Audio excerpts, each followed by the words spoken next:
Hatıralarla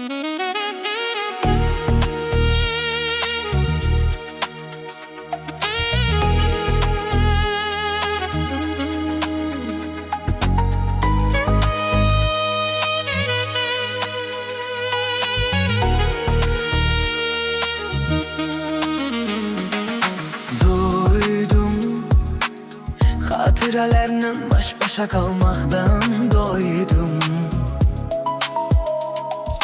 Olmursa heç neyi zorlamanın bir manası yoktur. Məndə yoktu irade, bir insanım sade. İçimdeki derdi necə edim ifadə, necə unudum axı mən onu.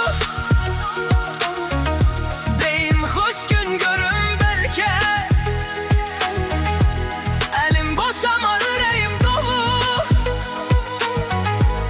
Dili yox dərdini deyim əlçək, necə unudum axı mən onu.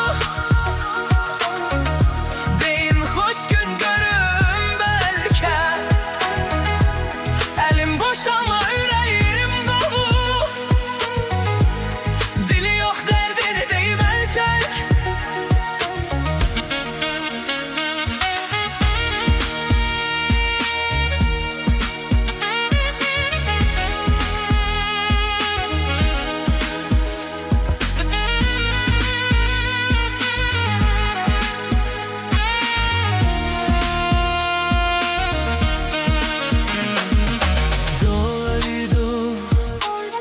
Hatıralarla baş başa kalmaktan doydum.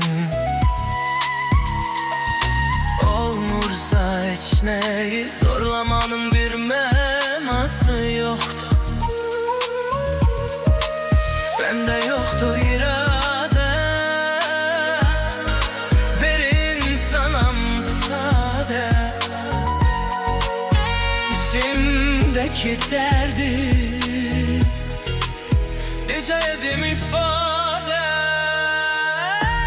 necə unudum axı mən onu.